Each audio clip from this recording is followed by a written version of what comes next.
nice article in the Managing Madrid blog. Wonderful lads that do a great job there. And worth reading about that man there. Karim Benzema needs to rest, and the numbers reveal why. Times ended up almost looking like a 6-3-1. Some very good writing about that on the Managing Madrid website. First-rate podcast as well. Of course, Fede Valverde was a huge part of the equation.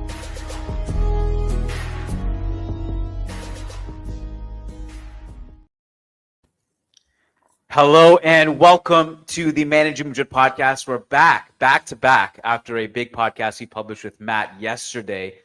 We're doing another one. It's February 5th, and we have a special guest because he is making his Managing Madrid Podcast debut.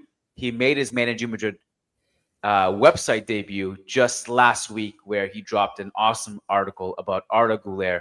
And you may know him if you're on the Spanish Twitter universe, Don Amancio. Yes, that's his real name. First name Don, last name Amancio. You can also find him on Twitter at DonShelby__.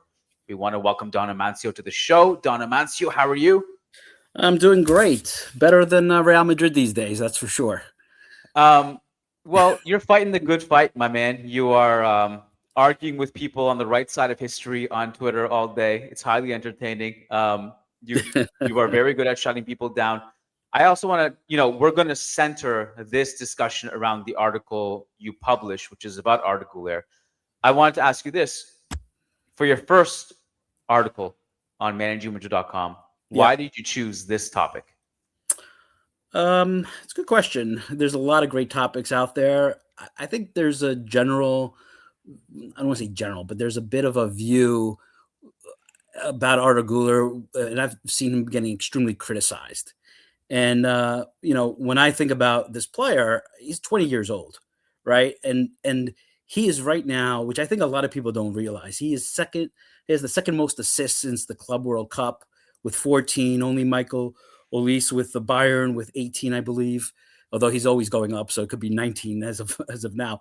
That's phenomenal. I mean, 20 years old, and you are second in amongst top 5 league players in assists in all competitions. Especially if you consider the little amount he played his first 2 seasons at Madrid. I think he's an extremely creative goal-producing player. We all recall his first season, the injuries, and then the little playing time he received. He came back and had a phenomenal. I think I posted it was a goal every 62 minutes. Right, he scored, I believe it was 6 goals in like barely over 300 minutes of playing time. And I think that's really what you're looking for a 10. And so when I see a lot of the criticism about him, it's about his lack of defensive contribution, which I disagree with. I think that's overblown because of his size and his age and this perception that if you're thin, you have to be weak defensively.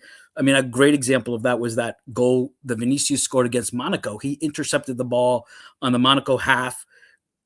As part of the interception, he actually passed the ball to Vinicius, which led to the goal. That was, I believe, his last assist. I think he may have had one more since then.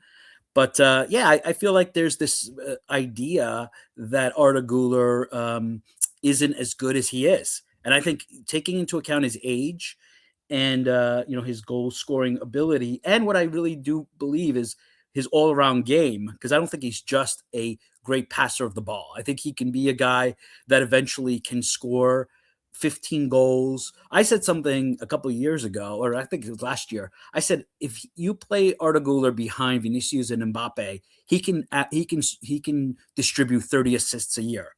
I truly believe that. If you go back, and there's not a lot of guys who've done that. Xavi, I think, did it back in 2009. I really he's a player that I really enjoy watching. There was a lot of interest, obviously, from European teams when to sign him at 18. I remember all the culés, how excited they were, all the journalists coming out with their great stories about Arda Guler. I still kind of joke with David Bernabeu from Sport, because he wrote a great piece, or a small piece, talking about how great he was. And of course, he ends up signing with Madrid. I said, I hope now he's not going to be bad all of a sudden, right? So that's the main reason. I also think it's really interesting, and you've touched on it and gone back and forth on it, Kiyan, is, where should he play versus Jude Bellingham, right? And I have some strong thoughts on that. Xabi obviously had some thoughts on that. I think Arbeloa is trying to figure that out. And we can touch on that as well. For those of you who want to read the article and you haven't already, you should. It's on managingmadrid.com. It's called The Coming of Age of Arda Guler. It has this cool, funky green thumbnail, debunking false narratives about one of the most creative players in world football. You touched on this idea of perception. I think perception and PR have a shocking amount of influence on the way these narratives and discussions are shaped. And it's not just Arda. I think like one of the things with Bellingham, for example, is, because he's tall, he's athletic, and he's black, sorry to say, people don't see him as a gifted, footballer, the guy who can spin in midfield and be someone who can control the football. I think Arda Guler, because of his frame and because of some of the defensive discussion that revolves around him, people also have a different perception of what the reality is. And what I love about your article, Don, is that when you have different opinions and perceptions on what the eye test is, well, the data doesn't lie. And I think that's what you did. So can you talk about, and definitely we're going to talk about like kind of the fit and the Bellingham coexistence and all that, but what was the data you actually found with the defense? Yeah, I mean, there's a bunch of different things that stood out to me. I looked at his, I track after every game, I track the defensive contributions and where they occur on the field. Unfortunately, I can't do it by thirds the way an Opta does, but I do it, how much you ball recoveries, interceptions, block shots, block passes on your half versus the opponent's half. And I noticed it seemed to me that there was a lot of great moments throughout the season where I've seen Arda Guler standing out in the rival half of the pitch, right? So that was the first thing that kind of made me think, okay, he's really not that weak defensively. I actually thought this already when I had seen, albeit very briefly, games of his at Fenerbahce.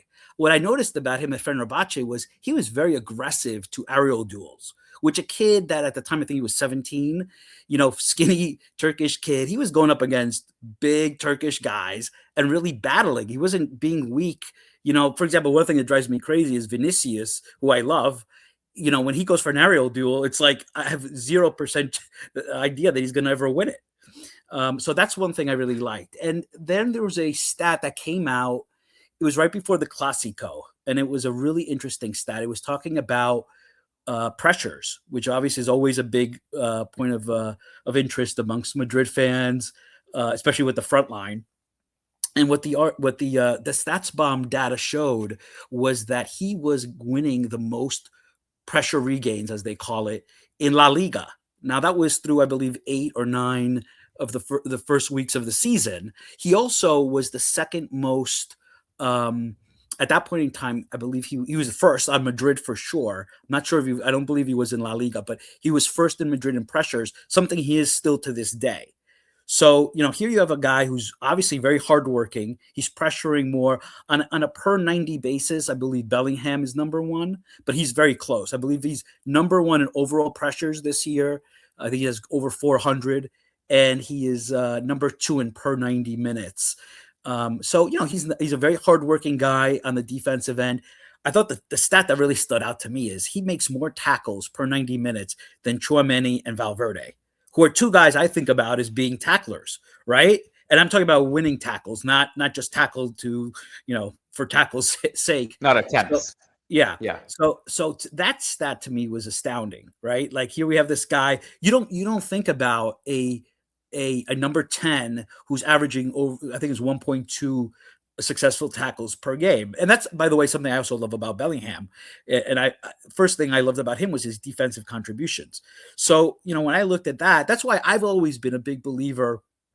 And I know a lot of people are not on this boat any longer, but I've always been a big believer that because Arda Güler and Bellingham do contribute a lot defensively, who, by the way, I also believe this of Nico Paz, because I've looked at his stats, especially last year at Como, that these are players that can work together because they are not lazy. They do track. I think what's really difficult is, people will take one moment in a game, right? And they will show, okay, this guy didn't track back on this play. And then they'll be like, he's lazy. He doesn't track back. To me, that's nonsense. Like, what do you have to look at is the overall data of the game. The other thing, he's been a big ball winner this year. He has two matches. Guler has 2 matches in Champions with 10 ball recoveries, which, that's a lot for a defensive midfielder. That's exceptional for an attacking midfielder. So, you put all those things together, you're talking about quite a player. When you take into consideration his, set pieces. I did something, I didn't include it in the article, but, somebody had posted a comment about, that, one of these silly comments, something about, every time Arda Guler goes to take a corner, I have a headache or, something. And I actually looked at the data. And what I found was he was about 25%, I think it was 24% of his corner kicks this year have led to a shot. That's actually more than Toni Kroos's last season at Madrid. I think it was around 21, 22%. It was much better than Kevin De Bruyne in like 2017, 2018. I think he only averaged like 16 or 17%. So here you have a player who not only does he have great passing ability from set pieces, that's the other, we touched on it, kind of the other myth is that, Arda Guler's a set piece specialist. Well, guess what? There's only 4 players in La Liga who have more key passes than him with the ball in play. And they're not exactly, average players. It's Mbappé, it's Lamine Yamal, it's Vinicius, and I think that was, there might be one more. Okay. So, he's not just a set piece specialist. He's had a number of assists. In fact, I think he only has 1 assist in La Liga that came from a set piece. And I think he has one in, it was a goal of Amancio, I believe, a header that he scored. I think it was was it Copa del Rey, maybe? Or the Super Cup. I think it was Copa del Rey. So, he's, to me, he's just on the verge of becoming a world-class player. And actually, just as we were getting on this, I saw a tweet from Ted Knutson, who is the founder of StatsBomb. He posted, I don't know if you saw it. I cited it. Okay. So he showed a chart of all of Arda Guler's key passes and assists and the resulting effect. And what he was, I think, very enthusiastic about was how they occur from all over the field. So, unlike certain players like Toni Kroos, for example, who really dominated from the left-hand side of the pitch, you look at Arda Guler's passes, and I think that plays also into, obviously, the fact that he's played as a central midfielder, defensive midfielder, as well as a 10.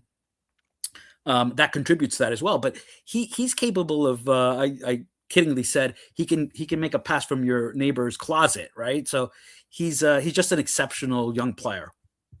Yeah, I mean, I think this is all fascinating, Don. And when you look at the leaps he's made year to year, I mean, it started with that very first year, which he barely played, right? And like the analytics in the tiny amount he played in that first year were insane. It was like I think he led the entire continent in goals per shot. Obviously, the sample size was tiny, but like every time he played, even if he played for 30 seconds, he would somehow score or get an assist.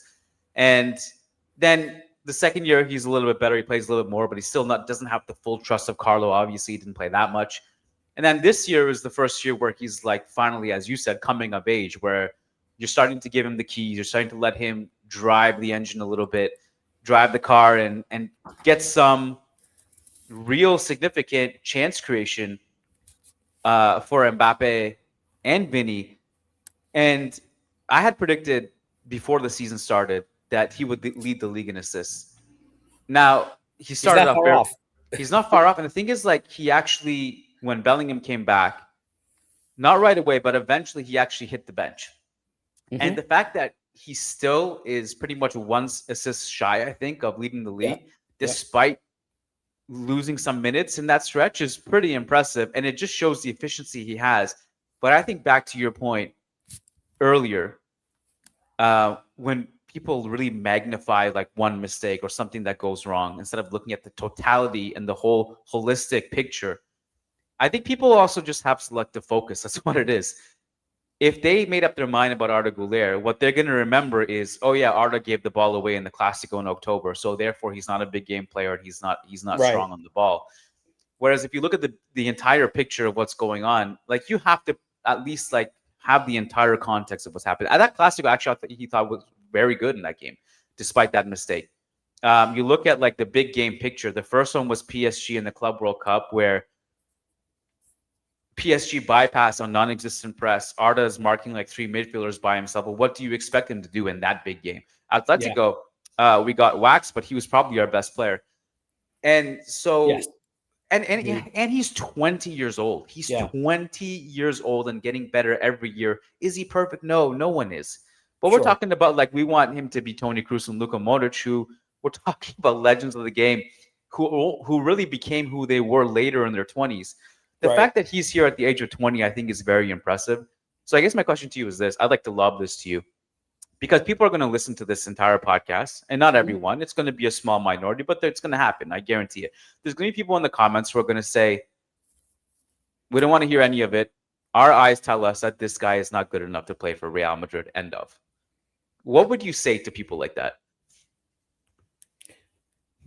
Yeah, I mean, I think I like to look at, I think I find it very funny when people say to me, you have to watch the games. I'm someone who's actually seen Maradona play with a Barcelona shirt in person. Okay. I've been at Champions League matches back in the 2000s. I've watched Ronaldinho, Rivaldo, Ronaldo, Nazario all on the same pitch in matches. So just because you use data, there's this stupid thing out there. If you use data, you don't watch the games. No, it's like you use the data to kind of verify what you might think, because otherwise, like what you said, Kiyan, you might have prejudices that lead you towards a certain conclusion. And then if there's data that says, well, actually, that's not what's going on. Right. And so what I would say is, look, he's a 20-year-old player who's got the second most assists in European football since July, playing at the biggest club in the world. He is the best. He's right now by far the best partner for our striker. Okay. In fact, I'm pretty sure of this. If you include League and Champions League, they have the best partnership in terms of producing goals in Europe. I think the second one is Harry Kane and Luis Diaz. And I think they're off by one goal, unless they tied them this weekend. I didn't look at the Bayern match. So if you're going to build a team and Mbappé is a key player in that team, you want to have people who are going to feed him the ball, right? And no one does that better right now than Arda Guler. In fact, I don't think you could find a player in the world that probably would do it better than he's done it so far this year. So, I mean, there's obviously a correlation between the fact that Mbappé is having his best goal scoring start ever to the fact that he's playing with Arda Guler. And think about the players he's played with, right? He's played with Neymar. He's played with Messi. He's played with, some of the best of Verratti. He's played with some wonderful players, and yet he's never had a goal scoring start quite like this season. And Arda Guler is a big part of that. So, again, what I would say is focus on the things that you expect from a 10, right? Because I really believe that is his position. And we can get a little bit into why I think he's better to play that position than Bellingham. And I would love Bellingham. I think he's a wonderful player. Unlike some people who are so down on him, I'm not down on him. I think he will be a spectacular player. I always make the comment, when you look at Jude Bellingham, we're talking about a guy that was player of the season in 2 of the top 5 leagues before he turned 21 years old. Do you know how many people have done that? I don't think anyone has done it younger than him. Haaland was actually older when he did it. Ronaldo Nazario, when he joined Inter from Barcelona, and back then they didn't necessarily have the Player of the Year award, but we can all agree he was the best player at Barcelona that year, in the La Liga that year, and he was the best player at Serie A with Inter his first season. He was already older than Jude Bellingham was when he won it with Madrid his first season. So think about that. That is a crazy. Put that in perspective. That is crazy, right? Now, the argument would be, well, there aren't a lot of players who have moved to two top leagues before they're 21. That's true, but there are a lot that have, and no one's done it younger than Jude Bellingham. So, Yeah. Yeah. I mean, I also think we forget that there's something called continuity. Like players are supposed to develop and get a little bit better every year, and they're not, finalized products. Nor like you have to take into consideration the context of the squad that's around them too. yeah, Cristiano Ronaldo and Benzema. It took years for us to build the proper squad around these guys, and they were able to win multiple Champions League titles. But it wasn't like that their first, few years together.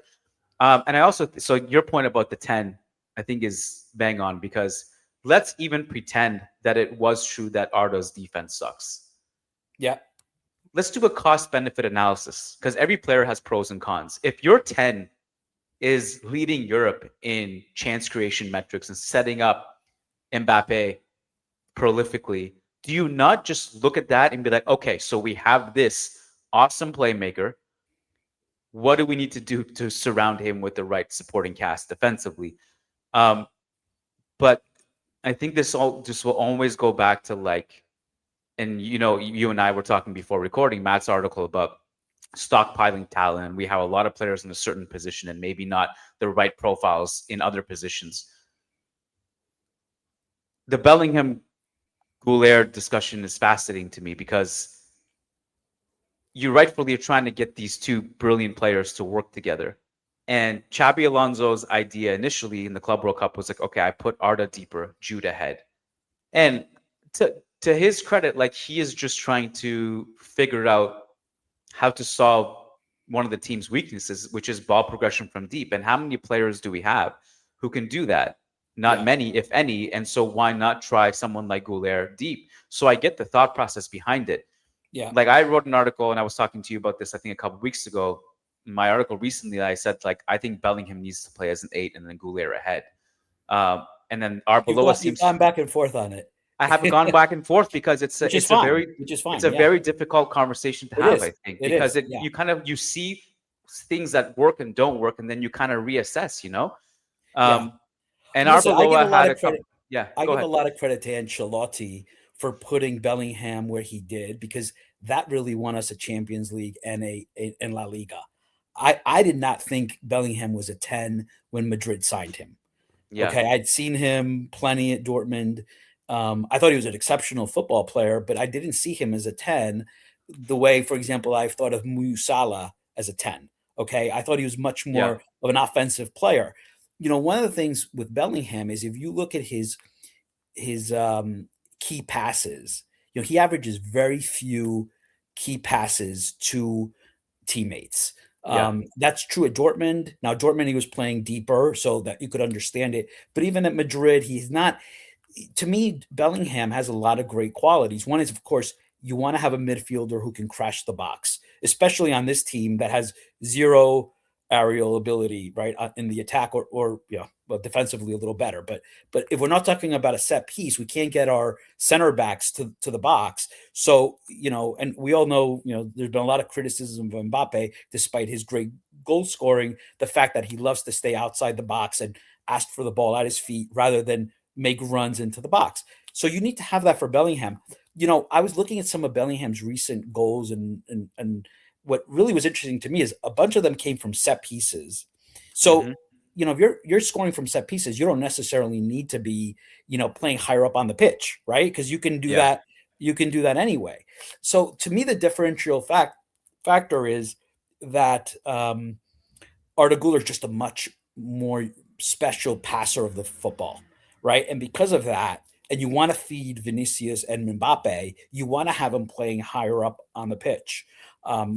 He could play. I think it's also, I should also add this. I think age does matter.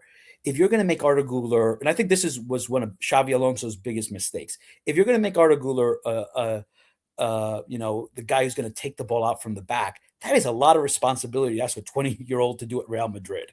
Yeah. Right? I don't know if there's ever been someone, going back to the pre-Butragueño Madrid, that did that at such a young age, right? So it's not, and sure, he's had some mistakes. He's had some mistakes bringing the ball out from the back. I think we were also expecting a lot more up to this point from Hudson in terms of doing that, right? That's something we saw initially. We saw that he was a very exceptional long passer. We saw that at the Club World Cup.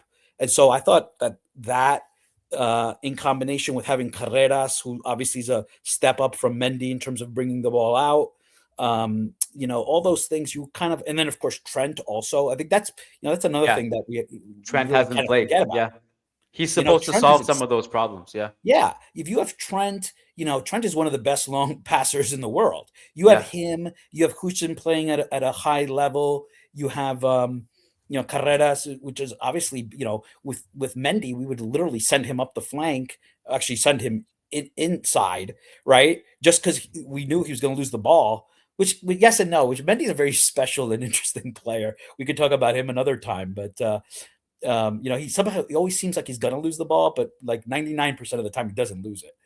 I think with Bellingham, I think the problem with Bellingham, and I could understand it, is when you have such an exceptional first season and you're getting all these accolades for scoring, right? Which is not what he was getting accolades when he was at Dortmund. No. In fact, I remember there was a crazy stat back when he was at Dortmund. I think he was number 1 in passes blocked. And I remember always thinking that was fascinating. That meant he was really pressuring the ball. So, but the fact that Ancelotti did that, put him up there, what starts happening with that? You get a lot of more marketing. Your goals, what's the saying in baseball? Girls love the long ball, right? Girls love the goal scorer. Like no one's talking about the stupid things I like, right? Passes blocked, interceptions, ball recoveries. No, people like to talk about who scored the goals. And so Bellingham, you don't finish. Well, they end up finishing third, I think, in the Ballon d'Or, right? You don't finish third in the Ballon d'Or if you're making tackles and intercepting the ball and blocking shots. You don't do that. And so I think and without knowing the player or his representatives or anybody, but just using common sense, I think anybody who's had that level of success and marketing, from having a great season scoring, it doesn't want to give that up. So that's the struggle, is getting Bellingham to accept to play somewhat deeper. To me, it's pretty clear that Real Madrid should really have been playing the whole season a 4-4-2, right? And to me, a 4-4-2 with Endrick as your number 1 sub off the bench for Vinicius and Mbappé, right? Because if you do that, you then can fit Bellingham in a more, rather than, because otherwise if you play with 3 defenders, you're most likely going to play a double pivot, right? And then instead you can play Tchouaméni as your pivot, Bellingham and Valverde, which I really believe next season it could be Nico Paz, on one of those flanks, and then Guler as your 10. And I think that's a really, but for that to happen, Bellingham has to accept that role, which I feel he has at times, but other times he hasn't. So I think the issue with Bellingham accepting the role is this. What I remember when we first signed him from Dortmund, I obviously, like you said, and nobody else expected him to go into goal scoring mode and be the Benzema replacement. Right. But I remember when we scouted him, it was like, okay, this is kind of the Modric role. He covers a ton of ground on defense, like Modric should, one of Modric's underrated traits. Yeah. He can be the last man back, but also play the final ball. He can kind of play as a pseudo right winger or a DM or a CM if you need him, even though that's not his position. Mm-hmm. And then he goes into this crazy goal scoring form to start his Real Madrid career. And this goes back to your point about, flip-flopping based on what worked and what doesn't. There was a time where earlier this season where Guler was feeding Mbappé, and that was one of the best things we had going for us this season. And there was a time, 2 years ago where the best thing going for us was Bellingham was crashing the box as this pseudo false 9 thing and linking up well with Vinicius. And we went away from that for obvious reasons because we have Mbappé now. And I think kind of almost the bigger problem with does Bellingham accept that role or not is that I think he just has natural tendencies, man, to I need to be everywhere. I need to be back here. I need to be defending on the wing. I need to go into the box. And I think naturally, because of his own personal tendencies and habits, it's going to be difficult to ask him to play a stationary role. Like, and I think No, that's one of the he's a challenges. box to box midfielder. And Correct. Yeah. he is the last time I looked at it, which was last week, he was sixth amongst excluding Courtois. He was sixth on the team in minutes, but he Yeah. was number one in terms of successful defensive actions in the opposition half. Okay. And so when Yeah. I hear people say he's lazy, he doesn't Well, that's work, bullshit. Yeah. Yeah. it drives me bonkers. Yeah. It drives me bonkers because it's such garbage. Yeah. And I mean, listen, people talk about it even this year. Look at the Clasico game. He scores a goal. He does it a brilliant, makes Pedri dizzy, right? Puts a brilliant ball to Mbappe. Even this season, I hate the narrative also that says that Bellingham only had 6 good months. Yeah, I don't know in the English Twitter Madrid side, maybe people don't say this as much, but on the Spanish side, it's just as stupid. Yeah, don't worry. Okay, they say that, but if you actually go back and look at his season last year, there was a period between November, December, about like an 8-9 game period where he had a bunch of goals and assists. He literally carried the team. And then what ended up happening? He had that match against Osasuna, I believe it was, where Munera Montero gave him the red card, right? And his whole season kind of fell after that. He was on a great streak, playing really well. So, like, it's not like he's just been a good goal scorer, back in his first 6 months or a couple of months, 3 months of the season. He's, I think there's a lot there that we have to cultivate. And just get him to. I really believed there's 2 really good points I want to make right now. 2 important points. Sorry.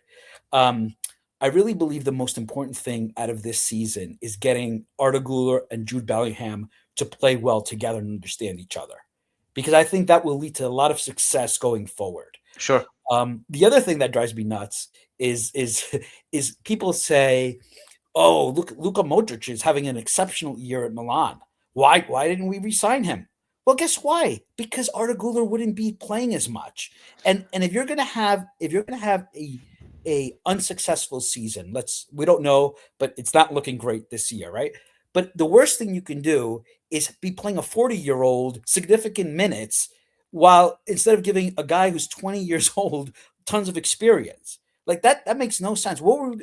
Like this idea that if Luka Modric was in our 11, we somehow were going to be, having a better Champions League campaign, to me is just ridiculous. So, well, we had Modric last year too. I mean, I'm not saying Modric wouldn't help because it's Luka freaking Modric, but or maybe you could have played him and Guler together, and then but I see this stuff kind of makes me dizzy, Don, because one of the things I remember saying in defense of the board last summer was the idea of like signing the quote unquote controller. I was like, who is the quote unquote controller who is great enough to start, but because if it's someone who is not elite and is like as good as Guler or not as good as Guler, what's the point? Because then you're just stifling Guler's development to play someone who is not really going to help you.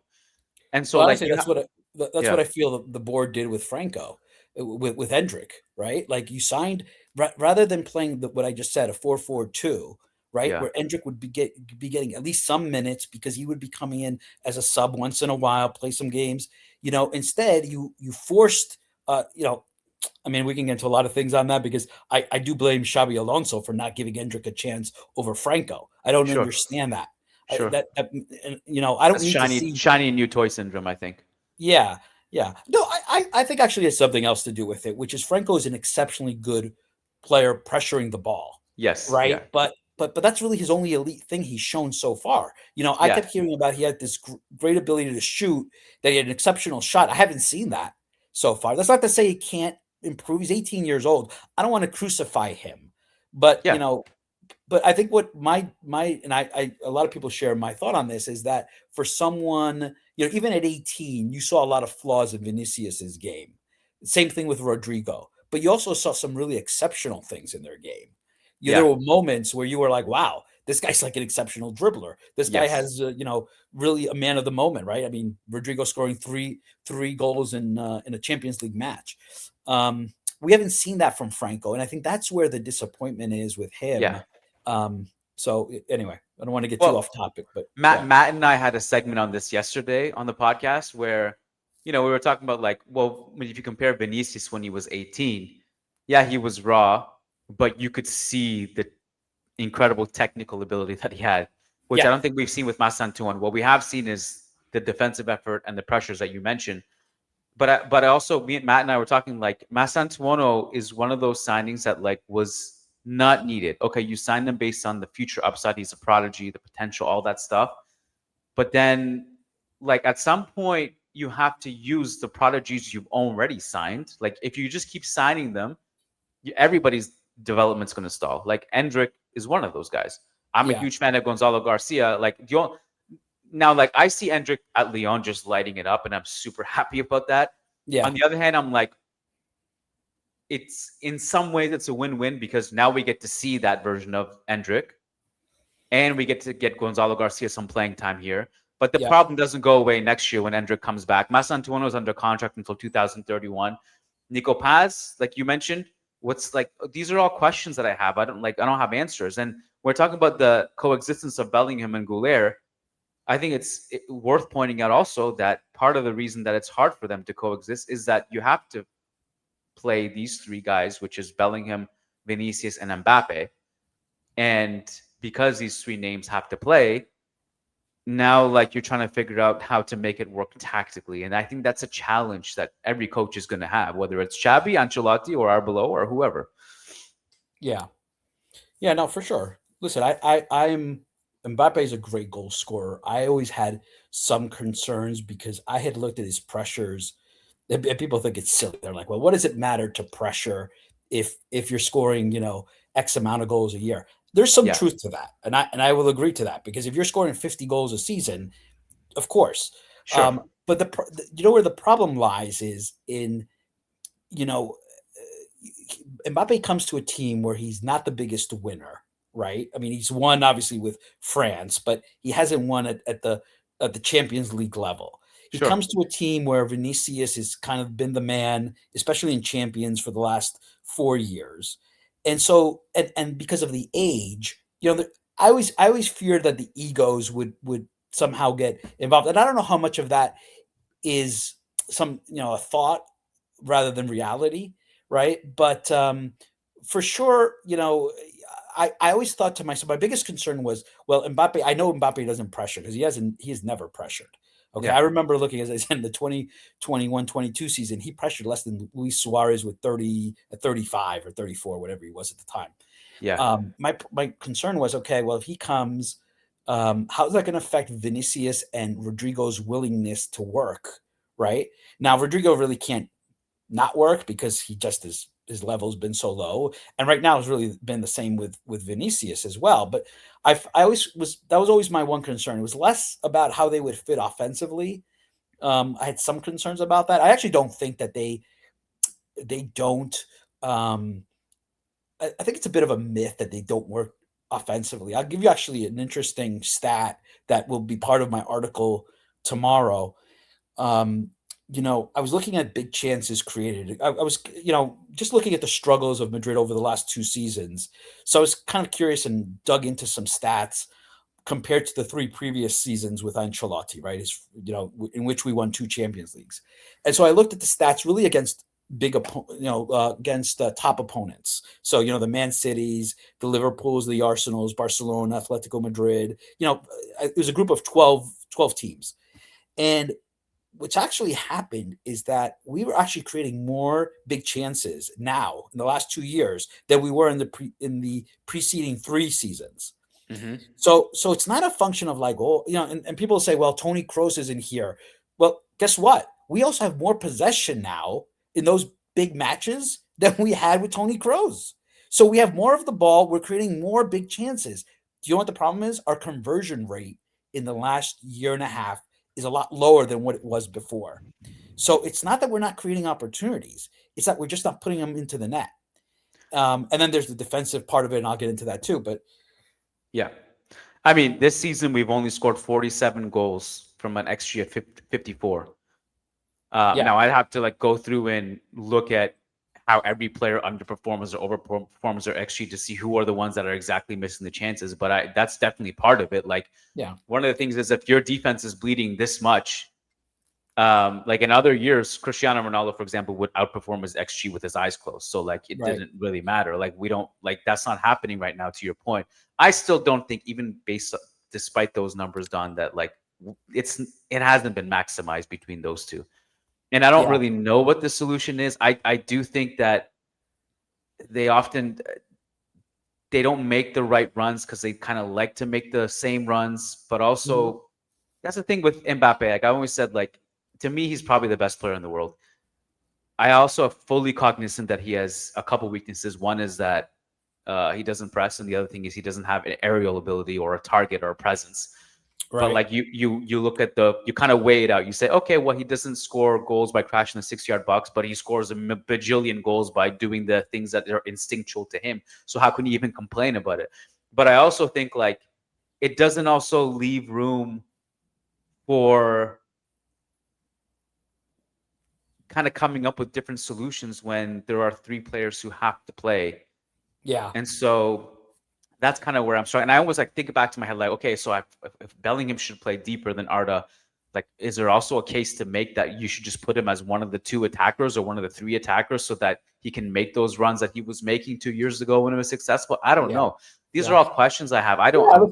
There have been people who have said that Bellingham should play as a 9. I don't agree with that because I think you lose his defensive contributions by doing that. Right? I wouldn't do that. But to your point, I mean, I've always thought, we've kind of built this front line that's got a very flawed in terms of an aerial ability. And especially when you take it into account, we came from the BBC, right? Where all 3 players were exceptional in the air. Perfect trio.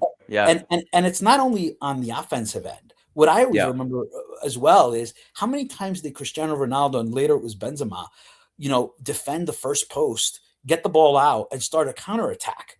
We never have that happen because we don't have those type of guys to do that. So there's nobody, when you have such little aerial ability in your front line, it affects you not only in the, look, one thing is, okay, we don't score a lot of headers. Yeah, that's true. But it also means that we don't have anybody defending that first post, that the near post that would, and that's not a minor thing.